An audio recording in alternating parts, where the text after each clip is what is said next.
everybody. Honestly, we have a big crowd over here, almost 30 folks so far. So more people will be trickling in. Obviously, we're recording this, so we're going to get this out to everybody. So that's the coolest part about, especially using Welcome for this. We'll be able to chop all these fun pieces up and share them out later on. But most importantly, let's dive in. I'm still trying to give Raheel a few more seconds so that he can get in, but have no fear, he will be able to jump back on. Welcome everybody in the audience, everybody attending either live or watching this later on from a recording. Excited to have you here. As always, we wouldn't be here without our wonderful community. So this is full-on community sponsored. If for any reason you're not in this community, click the Join WizOps button right here on the screen now. Take the QR code, do what you got to do. If you're not already in there, you're absolutely missing out on some hysterical threads, some very funny jokes, and the occasional operations help. So be sure to jump in. So all that being said, we will keep cruising, keep moving. Today, I'm going to jump back over to our lovely little overlay. What are we even talking about? These oh shit moments from all these wonderful ops leaders that we have on this call so far. And Raheel with some technical difficulties. We'll be back in momentarily. But we've all been there. We have felt the pain of this. We've stubbed our toe. We've banged our heads. We've probably had a drink or two while going through some of these oh shit moments. It's perfectly fine. I think the one thing to either debunk or at least even like de-risk a little bit here is that, you know what, we're all in a safe space. Nobody's perfect. We all make mistakes. In fact, we also want to hear from everyone here. So I'm actually going to launch this poll so you can see a new poll open right now. We would love to hear from y'all. What sort of folks do we already have in the audience that have also had some of these oh shit moments? You very much get three options. Yeah, of course I've had that. I'm human. We're all human. Nobody's perfect. The other one? No, never. I'm perfect. I don't make any mistakes. And of course, you can put the absolutely not because your boss is watching here if you want. So if you want to lie, I gave you an out. You can totally lie there.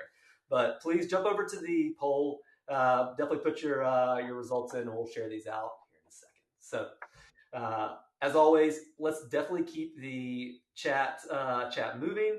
I am trying to get Raheel back in here. But, Blair, unsubscribed our entire part. Yikes. Cliff, sorry, that's my fault. God, I love watching the chat actually happen. So keep the chat moving. We'll get everything moving. I am going to start off by saying nobody's perfect, like we said. We've all made these mistakes. I think if there's anything that we take away from today, let's talk about our mistakes. We'll be empathetic towards it. We're all going to give each other a high five. I might go trade out my Diet Dr. Pepper for a beer here in a second to cheers to everybody's mistakes. But we want to make sure that you can still walk away with something. We want you to be able to take some of our mistakes, some of our learnings, and walk away to make sure that hopefully you don't stub your toe as well. Again, if you stub your toe, that's perfectly fine. Our goal is to make sure that you don't. And we all can learn a lot about this. There we go. We got them back. We can learn a lot from each other of why we make mistakes we do, how we can avoid them in the future. So that being said, I'm going to jump back over to that poll real quick. It looks like everybody is human. Nobody is lying to themselves and saying that they're perfect and not making mistakes. So I love seeing that. I'll go ahead and close out. 16 people actually put their submissions in. So keep the chat rolling. We're happy to answer questions. Just have a good time. That's what this community is for. The fun part about this, and I've said this to our speakers already, and Raheel, hopefully you can hear us and we can see you soon. They have no clue. We'll get it back. He's gone again. We'll get it back in. Nobody here knows how, in what order we're doing this. James doesn't know if he's going first, or Jackie doesn't know if she's going first. So we didn't rehearse. There was no dry run here. We talk about this a lot for WizOps. We like this being authentic and real. So we're going to hear stories. I'm going to hear some of these stories for the first time too. So if you want genuine reactions, you're about to get them. Since we're waiting on Raheel, I'm actually going to make James and Jackie live rock, paper, scissors. So it's rock, paper, scissors, shoot, and see who's going first. So 1, 2, 3, go. Scissors, shoot. All right, Jackie, you win, which also means you can decide. Do you want to go first or do you want James to go first? I'll have James go first. Oh, thank you, Jackie. Yeah. Yes. There he is! Yay! Oh, he's back! So sorry. Back. You missed the famous rock, paper, scissors. I made them rock, paper, scissors to see who was going to go first. So. Dude, I've been here for all of it, and I'm like, oh no. This is crazy. Oh, man, I love it. James, I'm going to turn it over to you. You told us a little bit about this CPQ and billing fiasco, but dive into it deeper and let us know a little bit more about it. Yeah, so when I joined LeafLink, I came into the great moment everyone does. I was the first operator ever to join the company, number one. They were Series C, and at that point, it was a lot. It was a lot. But I joined with the amazing moment of, hey, we're so glad you're here. We've already signed a contract for CPQ and billing, and we're having the final approval meeting for the actual contract with our implementation partner. Beautiful. Tomorrow. And we're kicking off February 8th. I started January 15th. So it was learning enough to actually get the project on the road, start working on it, and then go on what became a 13-month journey to actually implementing it and getting it out the door. I had to plan for all of that within 14 days of joining this company. Oh my God! You don't even barely know how to log into your email at that point, much less plan for CPQ implementation. Yeah. So it was amazing. We had our SKO February 8th, so I had to have everyone's new comp plans ready for that at the same time as I was prepping for this. And it was basically the first 30 days at this company, I was dying. But moral of the story was, over the course of that journey, we went from being like, ooh, our implementation partner has this. They're killing it. They're doing such a good job building this, to being like, maybe we need to do it, to me having to do the entire data migration myself for everything. So CPQ and billing, for those that have never done it, 133 custom objects, and a absolute monster beast of an implementation. And I do remember one day, it was about a month after we launched CPQ. So first month in CPQ and billing, perfect. Went flawlessly. Everything, billed at the right time, went at the right time, all of the things. Next month starts, going really well for the first 10 days. And then I get a message from our CFO one morning saying, hey, our billings to date this month are, they're 60% of what they were at the same time last month. Math doesn't check. And I was like, we didn't lose 60% of our customers. What could have gone wrong? And then it was digging into all of, was it actually billed on time? Was it proration multiplier? Did the contracts work? Were the subscriptions right on the auto renewal for our month to month? Which that turned out to be the problem, and it was just this one checkbox that wasn't checked on all of the subscriptions. Oh. And without that, the automation that was supposed to create auto renew for the contract didn't happen. And so none of the contracts auto renewed. And so then it was 3 days of me going through and doing that entire migration again. Oh, rework's the worst work. And I honestly, this story is 100% of the reason why I joined New. I was going to say, I know there's a silver lining to this. I'm going to come back to New, because I think that's the fun part of like wrapping your story. What did you learn? If everybody here, God, we're over almost 50 people now, I think, in here now.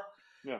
If you're giving suggestions, giving advice now to everybody, understanding like, hey, times are tough or everything's tough, what suggestion do you give in that one checkbox that was a little sneaky guy that was underneath the table that you kind of forgot about?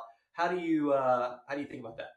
What suggestion? So there are three things. There are three stories I took away from this. One was, when you're joining a company, any company, or you're going into anything, if someone says, don't worry, we've done this work ahead of you getting here, just like, it's not going to cost you your job. They're hiring you for a reason. Just say, slow the fuck down. What do you mean you've done the work for me already? Like, and it's saying, okay, I don't actually like, no, let's slow down and actually make sure we're making the right decision here, and that we have enough time to understand What is our future data model? What are our future processes that we're going to have? That's number one. Number two is implementation partners. It's understand the full cycle of what's going to happen from day one, where I was onboarding at the same time as this project was going on. But at the same time, I needed to have a much deeper understanding of exactly what was going to happen from day one. Because then I would have been able to get ahead of the fact that, well, they hadn't signed up for the data migration part of it in the contract because that was $30,000 more. And understand very just concretely what you're signed up for versus what you're not. Finally, have something that's documenting all of your automations. Have something that is telling you exactly what's going to happen with your automations, because the reality is it's Salesforce. That checkbox exists somewhere. Yep. Someone put in a checkbox, and if you're in an org and you're the first operator coming into a Series C company, guess what? There are going to be a lot of those checkboxes, and you're going to have a lot of accidental admins that were coming in and going like, ooh, I'm going to make a formula created by field, and like all of that stuff. And so I see some cringes there. Oh, yeah, that's the thing every admin does. If you're an admin, you've done it. Don't worry about it. Absolutely. But yeah. Oh, man. Well, tell us, and look, I'm going to do a little screen sharing here in a second. I'm going to put you up on stage for that screen share just so that everybody can actually connect with you on LinkedIn. So for those, if you're not already on with James, definitely jump over to him. There's his link in the chat. Connect with him. I told you I was going to let you talk a little bit about New. You wouldn't be where you are now with New without this type of experience. But tell us a little about that too, because that's an important part of your journey. Yeah. So when I left LeafLink, I went to go work for a company in Israel. They went the same way as everything did last year, which was 4 months later, I was laid off. And I went to go start my own company. In the process of that, I started talking to the CEO of this new opportunity cash platform called New. Salesforce native, absolutely incredible. And we kept talking over the course of the next almost 8 months. And finally, I was at that point living my consulting life with Jackie, working 20 hours a week, living my best life. And it was great. But I got on a call with Mark, our CEO, and we talked about the platform. And for those that don't know, it's an opportunity to cash platform built around time to value. So very easy to install, very quick to install. This is just a straight up pitch. So sorry. But the idea was so strong. It takes our co-founder and CTO, Tina Kung, like she was on Steelbrick. She was at Zora. She was at Oracle. She built the largest CRM in China. Our other co-founder was at Anaplan. Our CEO spent 26 years in NetSuite. It's like they all saw the problems that were happening everywhere and built a better solution. And so new is incredible, and it got me off the bench. And now I'm honestly, it's pretty fun place to be. I love it. Good. Well, I dropped your link in the chat. Everyone, please go connect with James. If you want to see some great thought leadership from a RevOps perspective and a guy who's seen it all and have some more stories to tell, go follow James. Jackie, you won this rock, paper, scissors earlier, so I'm going to go ahead and give you the right to be the anchor for us, and you're going to bring us home. I am going to switch over to Raheel, and I'm going to let you introduce yourself. I realize I put this little overlay right over your face, so hopefully this helps a little bit with it. But Raheel, tell us a little bit about yourself, and of course, that one time that you used the Salesforce API to try to lead some records, and I don't know, you ended up in a whole queue of an issue. But take it away, my friend. Thanks. Yeah, so basically, like the embarrassing story I'm going to share today is an oversight on my part, partially due to overconfidence and just poor organization, which is, as you can imagine, pretty important in the RevOps space. So I've been in the space for a little bit now. Honestly, I started working with Salesforce a couple years ago. I have a consulting group and then work full time with Pathrise as their head of RevOps. So Here's the lay of the land. I was doing some data exploration in Jupyter Notebook and essentially realized we have a lot of dirty data that we don't need in the system anymore. We're approaching storage limits, need to get rid of it. So I decide I want to bulk delete all these records in one specific queue, but I want to do it in a fun way because I'd been staring at spreadsheets and honestly just lines of code all day and I was a little bored. So I decided to use the Salesforce API because I've never done that. So write the code, test it out with the sample queue I made, just double, triple, quadruple check all the logic, everything's working as expected. Then I decide to run it in real time with the queue that I actually want to delete. Runs, I think it's fine. I go to sleep because it's Friday, end of day, nobody's using it. Wake up the next day. It was actually a core queue that we use every single day. And I had like a flurry of Slack messages, which was weird on a Saturday morning to start with. So props to those salespeople. But it was so embarrassing. And I was like, I definitely deleted all this. Thankfully, I really wasn't sure if I did a soft delete or a hard delete. It was a soft delete. And I was panicking for a good 15 minutes before I realized that. So there we are. I basically had a heart attack for about, like, I don't know, half an hour on a Saturday morning. Can't make this up. The hair on my arms like stood up just hearing that. I was like, oh god, oh Yeah, man. But it's not the best. It's one of those things that, again, I always come back to this. Everything that we're doing it intently. We're doing it with the right reasons, the right process, the right framework. We're all just humans, and sometimes like that is a mistake. And mistakes happen. Again, that's why we launched the poll and said, yeah, we're all human, and everybody agrees. When you think about that experience and that project and the ways you're thinking about it, advice now, again, same thing we did with James, back to the community. How do you start to understand a better way of operating? What did you learn from it? I think the number one is just like make sure that you have backups. We did have a backup, so even if it was a hard delete, like there was an easy out. But at the same time, I didn't double check that the backup was up to date.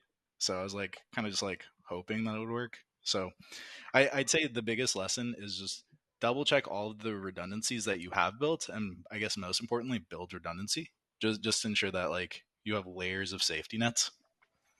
Yep, that's it. Layers of safety nets. Look, also, the cool thing, keep me honest here, were you the only operations person at that time, or was there anybody else on your team? Yeah, it was literally just me. I think the other thing we probably should have done if there were other ops people at the time is a quick PR just to make sure that we really didn't screw things up. Yep. I will tell you this pain point that we've all felt, myself included, going back in my operations days from doing it for a decade, very much lean teams. There are plenty of places where I was the only ops person or I got to grow my team. That's the toughest part. Like we're all operating with this, do more with less mentality, especially right now. But it's tough when you're on an island of your own.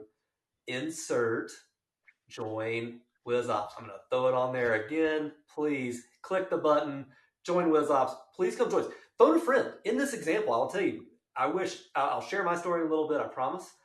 I wish I had this phone a friend mentality. I think the cool part about our community, there's 6,000 plus people here that are candidly willing to help you. And so I think about that. That's why I asked it. It was a loaded question, but it was like, you know what? If you're on that island of your own, phone a friend now. I think that's the coolest part. I hear so many fun stories from our community members. James, you and Jackie work together in different capacities on different projects and stuff. I can honestly say that WizOps has changed the way I do things many, many times. And it is a community that I have come to rely on as a human, not just as like an operator. Most of my friends are from WizOps at this point. I love that. Dude, there's a fun text message thread that I'm on with James, a couple other people, and I can tell you same thing. Friends. This is not just a community of professionals. Sarah Bush, high five. JG, I see you there too. So it is truly it is an embracing place. All right, the moment we've all been waiting for. Miss Jackie Leahy, how are you today? I'm so good. You're so How are you? I'm fantastic. It's Thursday. It is closer to the end of the day than the beginning. We're gonna have a virtual happy hour for this. Give me something to complain about. So there's nothing. Yeah. I promise. Well, Jackie, do us a favor, introduce yourself. Let us know exactly what you do, who you are. I'm going to throw your overlay on here, and I'm also going to quickly share That's for heel again. Don't mess with me that way. Don't mess with me that way. We were having technical difficulties earlier when I was testing all this stuff. So, Jackie, take it away. Who are you? Sure. What do you do? Yes, my name is Jackie. I'm a former kindergarten teacher, entered tech in 2015. And I got to start at the BDR at the tender age of 33. And the biggest impact was like nothing worked, nothing made sense. And when nothing works and nothing makes sense, it's really hard to wake up in the morning and go to work. Right? Like, and I think from there, I really got my like deep passion for things making sense for the end users, for the board, for leadership. Like, let's, I don't know, be on the same team or something. So I worked at a couple startups and worked as a Salesforce consultant. And about 8 months ago, I started my own consulting shop. So it's Activate the Magic. And it's not just Salesforce, it's not just HubSpot, it's operational brilliance with some brilliant, adorable humans, including James, from time to time when we can get him. Yeah, so usually working with companies up to like 75, maybe 100 employees. Love the seed to A journey where we're like figuring things out and building just enough and iterating. So love that stuff. Basically, being like a business therapist to people. Oh yeah, building fun things, sprinkling joy. That's what I do. Sure. Joy and sunshine. That's how it works. Yeah, exactly. Oh, goodness. Well, tell us. You've told me a little about the story, but I haven't heard all of it. Yeah. So converting social security numbers to Morse code, I have to have the context of it. Catch us up. How did we get here? What was the case? Yeah. So when I first became a Salesforce consultant, I had no business being a Salesforce consultant, right? I was like a homegrown, self-taught with like the help of some people like Vinny, trying to like teach me how to use Process Builder. Like I had like recently found out that there's a thing called sandboxes. Like I think I had built and pushed to prod maybe once. Like so my very first client as a Salesforce consultant was a financial services company. Like they had been open for more than 100 years. And they were on Financial Services Cloud, FSC, which is, as we all know, it's just a rat's nest of junction objects. It's like junction objects on junction objects, just like mayhem. So here's the thing. If it's an individual, that contact, and of course it's person accounts with households. Oh. Yeah. I'm gonna hide under the table. Let me know when the story's over. Yeah, exactly. So, okay, so if it's an individual social security number, right? Dash do, right? And if it's a tax ID number, a TIN, it's dash do. Okay. Right. The sound effects, by the way, are the best part of this. That's how I think. That's how I process. Okay, so me wanting everything to be like magical and delightful, it's too much if it's just 9 digits in a row. Like it's too hard to process, and like when we're trying to fill out like a conga thing, it's not gonna look right. So, and mind you, I took this up on my own just for like above and beyond service. I was like, okay, I am going to programmatically, with the flow, turn strings into properly formatted SSNs and tax ID numbers. I built it in a sandbox. I tested it. Oh my gosh, so many times I tested it. And I pushed it to prod. I think there was a Jesus fish, if you remember the days. And so it went live, and it worked beautifully. So beautifully. 2 days later, I get a Slack. Hey, this SSN doesn't look right. So what I had done was used a flow to detect strings and then put them into strings with like the proper formatting. Sure. But what I didn't do was make sure it didn't go through again and again and again and again. So what was doot doot dash doot doot dash doot doot doot doot ended up becoming like doot dash doot doot dash, like, oh no, just compounding. yeah, it Oh, started like no. recurring. Oh no, recursion's the worst. Yeah, Oh, and so no. like, but then it was picking up the dashes as digits. So it was like doot doot dash dash doot dash dash, like. Oh goodness. So basically, yes, it was I turned thousands over 100 years of social security numbers and tax ID numbers into Morse code. Yep, that happens. Goodness. Yeah. All right, Yeah. but there's always silver lining, right? What did we learn? Yeah, that's We the thing make that I sure we don't learned. do It was so good that I had a really good relationship with their old IT man who happened to have a backup. I did not have a backup. Oh, Now I do backups, but now he you had do a backup. backup. So I was able to restore it. Oh gosh, and that's it. I mean, like it's funny. It's funny now. Obviously, we can all sit here and laugh and like find some camaraderie, and a ton of empathy around this, right? Because we're all humans. But I think there's some lessons to that, right? Like sandboxes are great. They're there for a reason. It's probably a little bit of a smart idea to do it, but testing it, making sure, again, getting some other sets of eyes on it. I'll ask you the same way I asked them. Were you the only person kind of working on this project, like single point of failure, essentially? Oh yeah. Yeah. Oh yeah. Always happens. Yeah.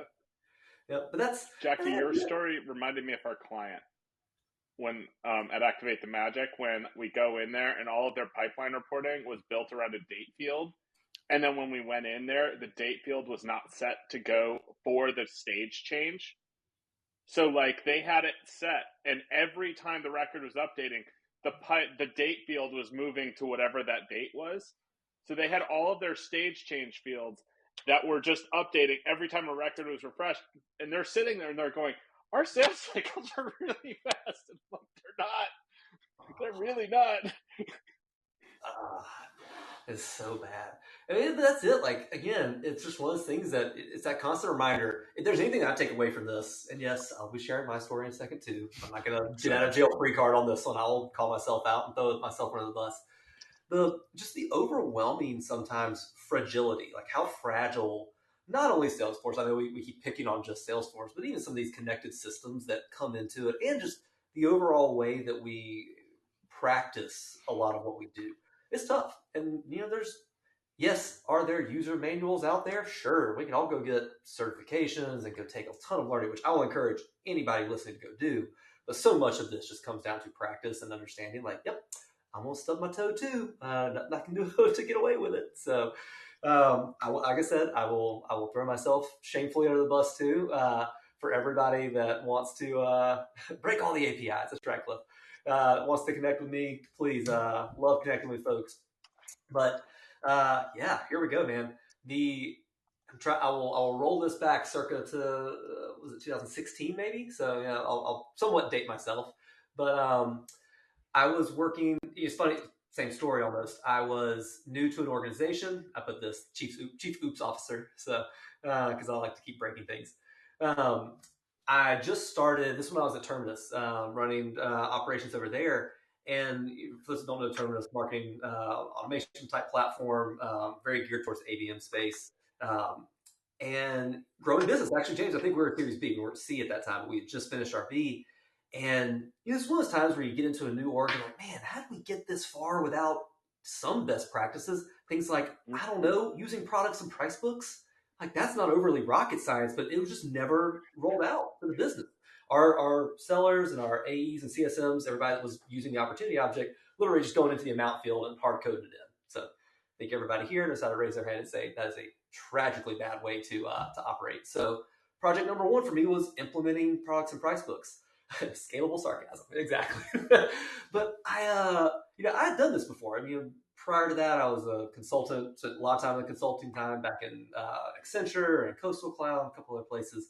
And so I put my old consulting hat back on, spin up my sandbox, of course. I build my solution, end up getting some end user adoption and testing. So I had a couple AEs, CSMs, validate my process, and comes down to deployment date. Again, put my old consulting hat on and kind of do it in some off hours. I start my change sets up probably around like 10 p.m. Try to do it like later in the evening because we were West Coast company too. So I had to wait until most of our West Coast folks got offline. So I start pushing everything. It gets to about midnight, and I feel good about it. Test my entire process, and I kind of go to bed. I was like, all right, feel good about it. We should be in good shape. Everybody knows what they're supposed to be doing tomorrow. And the functionality behind all this, not to go like too deep or granular or technical, but I was via a validation rule forcing that profile to fill in these new things. You couldn't change your opportunity stage without going to add products and price books. So I had it built that way. So yeah, I deploy it, feel great, go to bed, and go to bed later that night. I kind of woke up a little later the next morning, probably around like 8, and my phone was a Christmas tree lit up. Same way like y'all were talking about people are pinging you. I had missed calls from our CFO. I'm surprised I didn't have our CEO standing at my front door, like knocking on it, because what happened, I didn't know that our Pardot integration at the time was pinging the opportunity object at 2:33 a.m. How would I know that? And I didn't put that validation rule to look at that profile. Why would I? It's an integration user. Nobody's really using it. It's just the integration user side. And so when that ping happened, I didn't have enough guardrails in place to keep that value in there. So I took us from a $18 million ARR company to a $0 million ARR company overnight. And that was painful. That sucked. Like you quickly realize how integral that one field or that one object or that one record is to the whole business. AEs have no pipeline to work because it wasn't just booked business. This was pipeline business too. So AEs don't have pipelines to go and prioritize like what they're doing. Our CSMs are like, I don't know how to prioritize my renewal cohorts because everything says 0. And of course, finance can't bill anybody. You're not going to send a $0 invoice to somebody. Of course, people would love that, but we're not going to do it. And so, this impacts everybody throughout the whole way. And so, what have I learned? How do I prevent that now?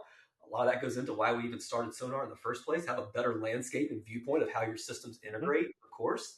But at the same time, like you need to have a really well-written documentation of what systems are integrating into your Salesforce, when that integration is actually happening, when the ping is happening, because you don't know what you don't know. And this environment that we all work in is tough, and it's hard to test end to end all the way through some of these solutions. And so documentation is probably going to be your best friend. While it's not the most glamorous or sexy thing we do all day, every day, man, is it valuable when you look back on that. Had I written this stuff down, had I did a full index of really what was going on with my whole tech stack, I would have known that, and I could have baked that profile into it. So again, you can take it from 0 million or from 18 million to 0 million real fast.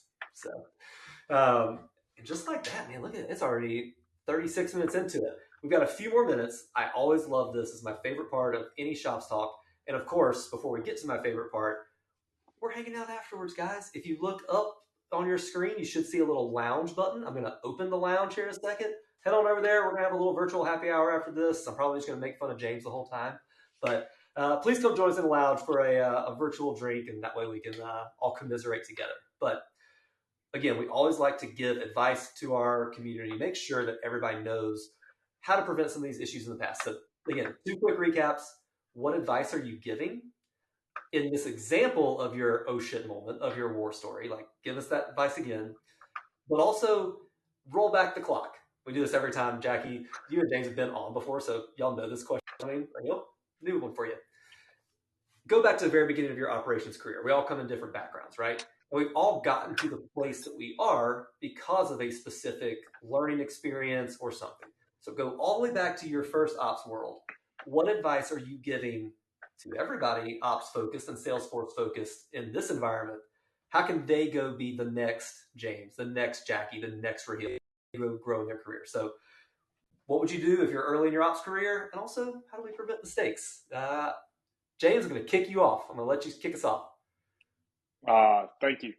So for me, it's honestly like, if I were doing this again and I were starting out from zero, is I would just become a customer journey mapping master and study data architecture. I would learn every step that sales team, marketing teams, CS teams are doing. I would not, like, Salesforce is great. And I love that I spent years and years and years perfecting my craft and building things in Salesforce. But the reality is, you can get by. Like, knowing the strategy behind things happening is more important than actually being able, like, that's not the future. The future that we're seeing now that we've got AI actually being usable by anyone, the future we're at is where systems architecture, understanding systems design, and understanding the reason why things are the way they are is going to be infinitely more important than being able to build it. Totally. And so for me, if I were starting out today, I would start out understanding how to sell, 100% understanding how to be a CS person, how to be a marketing person, and then building my practice around that. I love that. Follow the customer journey from day one. I dig it. Raheel, hopefully we've had enough time to think about it. I'm going to let you take us away. What advice you have to mitigate these risks, but also just as your journey of operations? Yeah, that's actually really interesting. So to mitigate risks, sandbox, backups, and like at least 2 or 3 layers of redundancy. That's like the long and short of it. But riffing off of what James was just talking about, like I think I'd probably take a similar approach, but instead of approaching it from like a CX person or a CS individual, I'd probably hone like product management skills, like agile best practices, key software development skills, because honestly, a lot of what we're doing in ops and just in Salesforce in general, it's very analogous to the life of a software engineer. And like Sonar is like testament to that, like observability at its finest, right? Oh, thank you. I appreciate that. That's a high five to that. I appreciate that. That was not scripted. I didn't say honestly give you a shout out. So thanks, man. I appreciate Got you. I think the people that are going to come up in Rahil's world and the people that are going to come up in my world are going to work together splendidly. I think they're going to be like great partners through this whole thing. Absolutely. Absolutely. I'm going to drop this link in here too. Actually, big community member. We all know Keith. We've all talked to Keith Jones many times. Actually just published one of his first, I think this is the right link to it. Let me see if I can make sure I'm saying the right link. Just published his first article in Gartner about this, about adopting like an agile methodology. So just drop the link in there for that. Go check out Keith's piece. Obviously, you have to be a Gartner customer to read it from a PI perspective, but great thought leadership on that too. So last but certainly not least, Jackie, tell us how we can make sure we mitigate these issues, but also some just generalized ops advice. Where to start? Mitigating is follow the rules. Try not to be as much of a chaotic just like building obsessed crazy person like I am. So maybe a little bit of like discipline, self-discipline. We get there. We mature. We get there. And in terms of if I was going to do my career from the beginning of ops to now, I think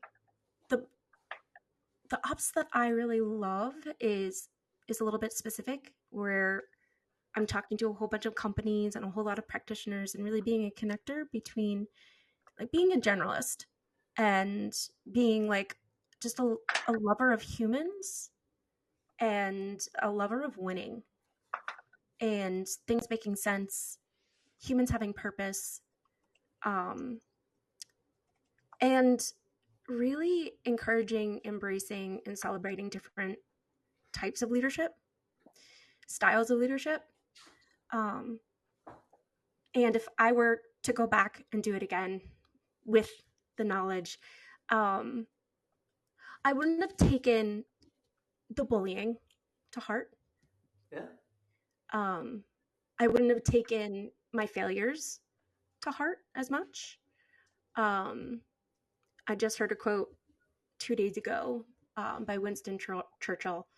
Success consists of going from failure to failure without loss of enthusiasm.